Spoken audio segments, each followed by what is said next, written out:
اللہ علیہ وسلم کے ارشاد گرامی کے مطابق آپ علیہ السلام نے فرمایا کہ اس عورت کے لیے جائز نہیں ہے کہ وہ روزہ رکھے اس حالت میں کہ اس کا خاوند گھر میں موجود ہے۔ عورت نفلی روزہ اپنے خاوند کی اجازت کے بغیر نہیں رکھ سکتی اگر وہ گھر میں موجود ہو۔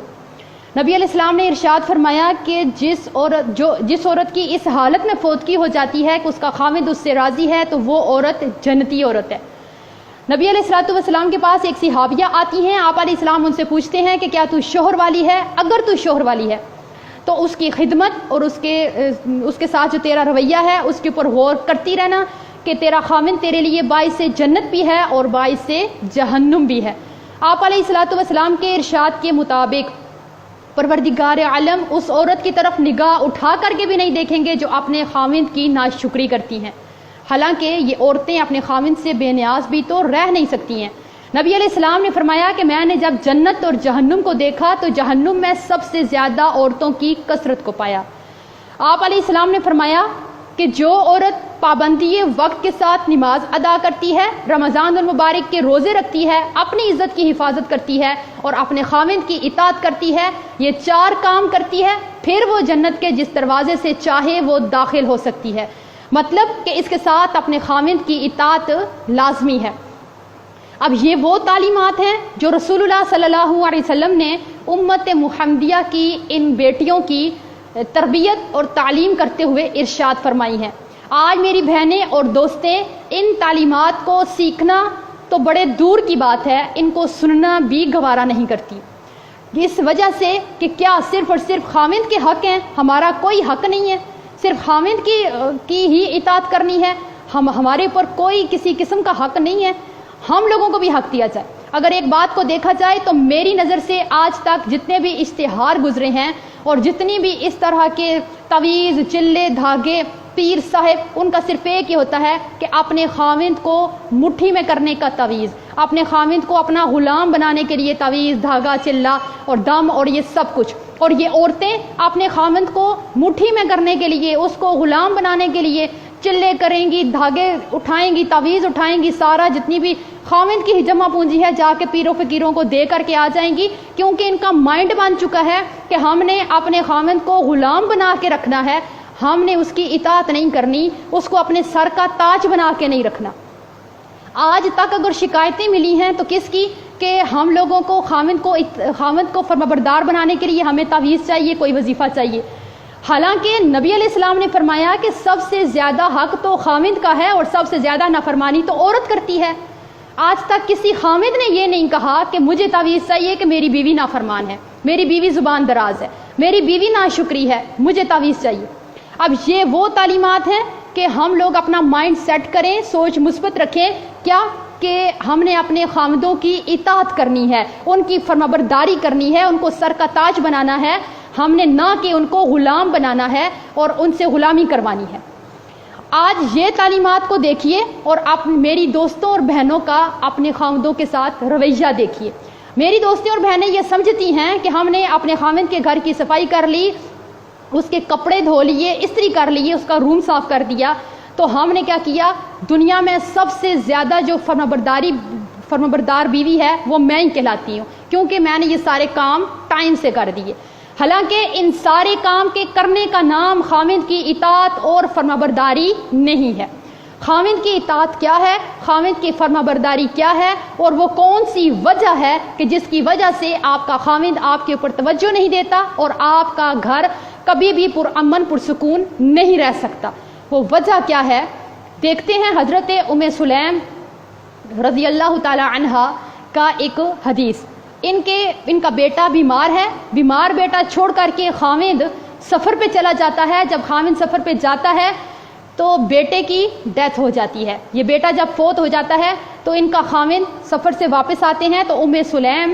مسکراہٹوں کے ساتھ، پیار کے ساتھ، محبت کے ساتھ اپنے خاوند کو ریسیو کرتی ہیں، گھر میں راحت، خوشی اور پرسکون ماحول بناتی ہیں، اپنے بیٹے کا جو دکھ ہے، اپنی ممتا کو مار کر کے اتنی بڑی پریشانی بھی اپنے خاوند کو نہیں بتاتی ہیں کہ میرے خاوند کیا ہوں گے، اس خبر کو سن کر کے پریشان ہوں گے، تو میں یہ خبر ان کو سنا کر کے پریشان کر کے نافرمان بیوی میں نہ لکھتی جاؤں۔ آج ہمارے ہاں اب آپ سوچئے کہ آپ اپنے خامند کو یہ سکون، یہ والا سکون اور یہ دلی تسکین، یہ ماحول ان کو دیتی ہیں۔ ہمارے ہاں کیا ہوتا ہے، خامند باہر کی صعوبتوں کا، تھکاوٹوں کا، پریشانیوں کا تھکا ہارا جب گھر پہنچتا ہے، گھر پہنچتے ہی ہونا یہ چاہیے کہ اس کو مسکراہٹوں کے ساتھ ریسیو کیا جائے، اس کے لیے پرامن پرسکون ماحول بنایا جائے۔ یہ جو باہر سے تھکاوٹ لے کر آیا ہے، ایسا ماحول بنائیں کہ اس کو وہ بھی بھول جائیں۔ لیکن ہوتا کیا ہے، جیسے ہی خامند انٹر ہوا تو دن بھر کی جتنی چغلیاں تھیں، لڑائیاں تھیں، ہنگامے تھے، ختم ہوا، سودا سلف تھا، روتے بچے، بیمار بچے، دنیا کی جتنی پریشانیاں دن کو ہم لوگوں کو تھی، ہم لوگوں کو گھر میں جو تھکاوٹ بھی تھی، وہ ساری کی ساری ہم نے خامند کی انٹری کے ساتھ ہی اس کے اوپر دے ماری۔ اب کیا ہوگا، جو بندہ پہلے ہی گھبرا کے تنگ آ کے اس ماحول سے گھر میں آرام اور سکون کے لیے آیا ہے، آپ آگے سے اس کو اس طرح سے پیش آئیں گی تو وہ آپ کو پھولوں کے ہار نہیں پہنائے گا، وہ مسکراہٹیں نہیں بکھیرے گا، اس کے منہ سے پھول موتی نہیں جھڑیں گے، پھر وہ بھی غصہ کرے گا، تنگ آ کر کے غصہ کرے گا، لڑائی ہوگی، جھگڑا ہوگا، تو وہ کیا کرے گا، اس گھر کو چھوڑ کر کے، آپ کو چھوڑ کر کے وہ اس جگہ چلا جائے گا جہاں پہ اس کو پیار ملے گا، محبت ملے گی، دل کا راحت ملے گا، ذہنی ٹینشن اس کی دور ہو جائے گی، وہ والی جگہ دیکھ لے گا۔ پھر ہماری دوستیں اور بہنیں شکایت کرتی ہیں کہ ہمارے خامند ہم سے پیار نہیں کرتے، ہمارے اوپر توجہ نہیں دیتے، ہمارے گھر میں ان کا دل نہیں لگتا۔ اب دیکھتے ہیں کہ آپ نے ام سلیم جیسا گھر میں ماحول بنایا کہ آپ کا خامند گھر میں اس سکون میں آ کر کے رہے کہ وہ کسی کی طرف ایک نگاہ اٹھا کر کے نہ دیکھے، اس کا گھر کے بغیر کسی جگہ دل ہی نہ لگے۔ آج آپ کے گھر میں ہمیشہ جھگڑا رہتا ہے، آپ کا خامند آپ کے اوپر توجہ نہیں دیتا، پیار نہیں کرتا، تو آپ کے اندر کون سی کمی پائی جاتی ہے؟ اگر ان بری خصلتوں میں سے غور کیجئے، آپ کے اندر کوئی ایک خصلت بھی ہے تو اس کو دور کر کے اپنے گھر کو پرسکون بنا سکتی ہیں۔ پہلی بری خصلت کہ عورت اپنے خامند سے بحث و مباحثہ نہ ختم ہونے والا شروع کرتی ہے۔ یہ نہ ختم ہونے والی جو بحث شروع کرتی ہیں، اپنی جیت اس میں پکی کرواتی ہیں۔ اس میں کیا ہوگا، خامند سے بحث کر کے کیا ملے گا سوائے لڑائی اور گھر کا ماحول خراب کرنے کے۔ اگر آپ ایسے کرتی ہیں، آپ کے اندر یہ عادت ہے، تو آپ کا گھر کبھی بھی پرسکون نہیں بن سکتا۔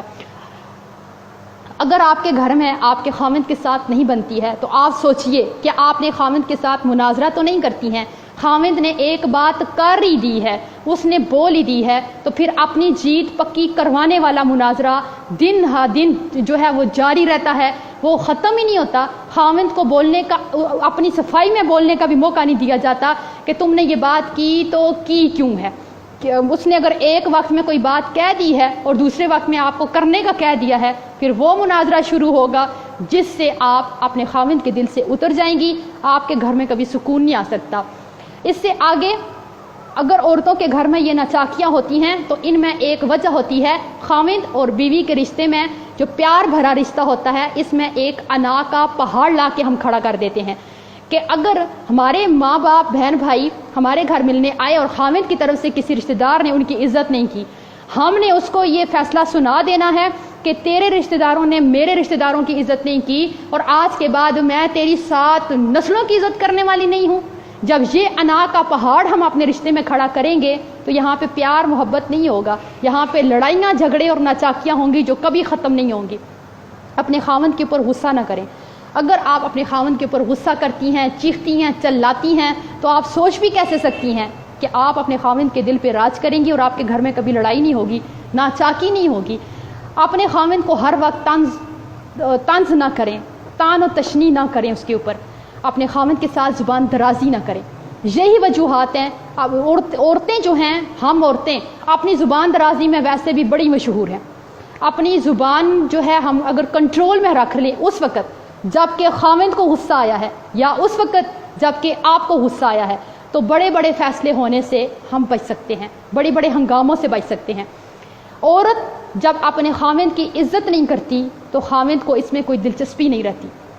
کون سی عزت؟ وہ والی عزت نہیں جو آپ اپنے خامند کے منہ پہ اس کی چاپلوسی کرتی ہیں، جی جان اس کو وقتی طور پہ کرتی ہیں۔ عزت وہ ہے، خامند موجود نہیں ہے، اپنے میکے جا کر کے بھی اپنے خامند کی کوئی کمی کوتاہی بھول چوک اس سے ہو گئی ہے وہ بالکل بیان نہ کریں، ہوتا کیا ہے، ماں باپ کے سامنے آپ لوگ جو ہے اپنے خاوند کی تذلیل کریں، بھائیوں کے سامنے اس کو گالی گلوچ کریں، اس کے چھوٹے معصوم بچوں کے سامنے اس کی تذلیل کریں، چیخیں چلائیں، لڑائی جھگڑا کریں، اس کے بہن بھائیوں میں اس کی عزت نہ چھوڑیں، پورے محلے میں بیٹھ کے خاوند کی جو ہے وہ برائی کی داستانیں بیان کریں، اپنے دوستوں میں اس کو برا مشہور کر دیں، میکے میں اس کو برا مشہور کر دیں، ہر جگہ کہ یہ بندہ ہی اچھا ہی نہیں ہے۔ تو جب خاوند کی عزت نہیں کریں گی تو آپ کی کون عزت کرے گا، اور آپ کی خاوند کی نظر میں کیا عزت ہوگی؟ اگر آپ کے اندر یہ خصلت پائی جاتی ہے تو اس کو چھوڑنے کی کوشش کر کے اپنے گھر کو پرسکون بنا سکتے ہیں۔ آج عورت اپنے خاوند کا فیصلہ ماننے کے لیے تیار ہی نہیں ہے۔ اگر خاوند نے کوئی فیصلہ لے ہی لیا ہے تو ایک نیک اور با کردار بیوی کا کردار تو یہ ہونا چاہیے کہ اپنے خاوند کو عزت دیتے ہوئے اس کے فیصلے کے سامنے اپنا سر جھکا دے، خاوند بھی خوش اور آپ کا فیصلہ، آپ کا کام بھی ہو جائے گا، لیکن آپ کا گھر کبھی لڑائی نہیں ہوگی۔ ہوتا کیا ہے، ادھر خاوند بیچارہ کوئی فیصلہ لے ہی لیتا ہے تو عورتیں یہ ٹھان لیتی ہیں کہ نہیں، اس نے جو فیصلہ کیا ہے ہم نے تو وہ ہونے دینا ہی نہیں ہے، چاہے ہمارا گھر ٹوٹ جائے، لڑائیاں جھگڑے ہوں، فتنہ فساد ہو، دنیا ادھر سے ادھر ہو جائے، گھر کا سکون خراب ہو، بچے اس ماحول کو دیکھتے رہیں، ہمیں کوئی لینا دینا نہیں ہے۔ خاوند نے یہ فیصلہ لیا تو لیا کیوں ہے؟ اس نے ماں کے کہنے پہ لے لیا، باپ کے کہنے پہ لے لیا، اس کو ضرور بھائی نے کہا ہوگا، اس کو اس کے دوستوں نے، مجھ سے تو اس نے پوچھا ہی نہیں ہے، اس نے۔ آپ سوچئے ایک منٹ کے لیے، اللہ نے جو عقل، فہم اور فراست مرد کو دیا ہے وہ عورت کو نہیں دیا۔ عورت کی عقل بھی کم ہے اور عورت کا دین بھی کم ہے، اس لیے یہ والی بات اپنے خاوند کے لیے کہ اس کو فیصلے کو نہیں مانتی ہیں، آپ کو تو فیصلہ کرنا آتا ہی کوئی نہیں ہے، کبھی ڈھنگ کا تو کوئی فیصلہ لیا ہی نہیں ہے، یہ والی بات ایک مرد کے لیے زہر قاتل ہے۔ زہر قاتل ہے یہ بات مرد کے لیے کہ آپ کو کوئی سمجھ ہی نہیں، عقل کا کام کبھی کیا ہی نہیں، فیصلہ تو آپ کو لینا آتا ہی نہیں، جب بھی کرتے ہیں ایسے ہی کرتے ہیں، میں نے ایسے نہیں ہونے دینا۔ جب ہم وہاں پہ آ کے اپنی عقل، فہم اور فراست کے گھوڑے دوڑاتے ہیں نا، ان کو ہم بے لگام چھوڑ دیتے ہیں نا، تو اس گھر سے کبھی لڑائی نہیں ختم ہوتی، کبھی خوشی کی خوشبو یہاں پہ آ ہی نہیں سکتی ہے، خوشیاں ہمیشہ کے لیے یہاں سے روٹ کر کے چلی جائیں گی، اور آپ کے خاوند کا پیار اور محبت بھی ساتھ لے کر کے چلی جائیں گی۔ آج آپ اپنے گھر کو پرامن بنانے کے لیے اپنے گھر میں آرام اور سکون کا ماحول پیدا کریں۔ آپ اس بات کو یاد رکھیے کہ آپ کا خاوند جو باہر کی پریشانیوں سے تھک کر کے گھر آتا ہے وہ آرام کے لیے آتا ہے، وہ سکون کے لیے آتا ہے۔ آپ اپنے ایک سمجھدار خاتون اپنے گھر کا ایسا ماحول بناتی ہے کہ اس کا خاوند کسی بات سے بھی اس سے ناراض نہ ہو، اس کو کوئی بات بری نہ لگے۔ ایسے مرد اپنے گھر سے باہر کسی کو آنکھ اٹھا کر کے بھی نہیں دیکھتے، جن کو گھر سے پیار ملے، محبت ملے، چاہت ملے، سکون ملے، آرام ملے، خدمت کرنے والی بیوی ملے۔ یہ والی چیزیں جب مرد کو ملیں، مرد کبھی کسی طرح کی لڑکی کو باہر نظر اٹھا کر کے نہیں دیکھتا۔ آج ہماری بہنوں کے اندر تو اتنی برداشت نہیں ہے کہ اگر ایک خاوند اپنی ماں کے لیے علادہ سے ایک برگر اٹھا کر کے لے آئے، ایک برگر، تو بیوی سے یہ برداشت نہیں ہوتا کہ اس نے میرے لیے، میرے پورے بچوں کے لیے کیوں نہیں لایا، صرف ایک بیوی کے لیے لے کر کے کیوں، اپنی ماں کے لیے لے کر کے کیوں آیا ہے۔ تو یہ والی بات بھی ہم سے ہونا تو ایسے چاہیے، ایک با کردار بیوی اپنے خاوند کو خود اس بات کی جو ہے وہ آپ لوگ توجہ دلائیں، اس کو ٹائم دیں، کیا کہ آپ اپنے والدین کو ٹائم دیجئے، ان کی خدمت کیجئے، ان کی ہر ضرورت کو پورا کیجئے، یہ سوچ کر کے کہ وہ تیری جنت ہیں، اور یہ دیکھ کر کے کہ کل یہ ہمارے بچے بڑے ہوں گے، یہ ہماری بھی اسی طرح سے عزت کریں گے، اور ہماری کیا کریں گے، عزت بھی کریں گے اور خدمت بھی کریں گے۔ آپ سوچئے اگر بیوی کے والدین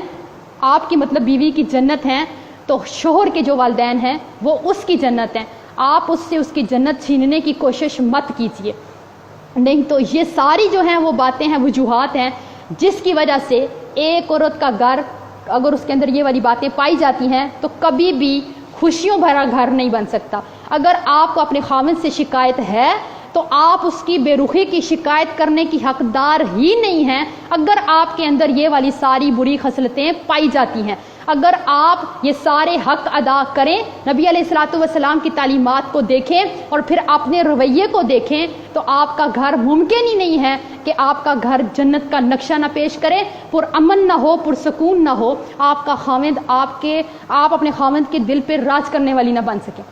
آج اگر آپ یہ سمجھتی ہیں کہ ہم جو ہے یہ دو چار جو کام ہیں ہمارے، کپڑے دھونے سے لے کر استری کرنے تک اور کھانا بنانے سے لے کر برتن دھونے تک، یہ سب ہم کر کے اپنے خاوند کا حق ادا کر دیتی ہیں، تو آپ بہت بڑی غلطی پر ہیں۔ آج تک عورتوں نے اپنے بیویوں نے اپنے حق لینے سیکھے ہیں، آپ نے خاوند کو دیا کیا ہے، اس کی خدمت کی کتنی ہے، اس کو حق دیا کیا ہے۔ اگر خاوند کا اتنا حق ہے کہ اگر نبی علیہ الصلوۃ والسلام نے فرمایا کہ اگر ایک خاوند کے جسم میں کوئی اس طرح کا زخم یا دانہ بن جاتا ہے جس کو ایک عورت اپنی زبان سے چاٹ کر کے صاف کر دیتی ہے، اس کے پیپ کو، زخم کے گند کو، لہو کو زبان سے چاٹ کر کے صاف کر دیتی ہے، یہ عورت اپنے خاوند کا پھر بھی حق نہیں ادا کر سکتی۔ تو آپ اس حدیث کی روشنی میں سوچئے کہ جو سارا دن اپنے خاوند کو زبان سے کہے گئے الفاظ کے ساتھ اس کے کلیجے کو پھاڑ دیتی ہیں، اس کے دل پہ جو زخم لگاتی ہیں وہ کبھی بھرنے والے نہیں ہوتے۔ تو آپ میری بہنیں اس حدیث کو پڑھنے کے بعد آپ بے شک اپنے خاوند کے زخموں کو جسم کے زخموں کو زبان سے چاٹ کے صاف نہ کریں، لیکن آپ جو اس کو ہر وقت اس کا کلیجہ چیر دینے والے طنز کرتی ہیں، اس کو غصہ کرتی ہیں، چلاتی ہیں اور ایسی باتیں کہتی ہیں جو خاوند کو بری لگتی ہیں، آپ اس کو کم سے کم وہ والے زخم نہ دیں۔ اللہ آپ کے گھر کو خوشیوں بھرا گھر بنا دے گا۔ تو ممکن ہی نہیں ہے کہ اگر آپ اپنے گھر میں محبت، پیار اور سکون اور چاہت دیتی ہیں تو آپ کا خاوند کبھی کسی کو نظر اٹھا کر کے بھی دیکھے گا۔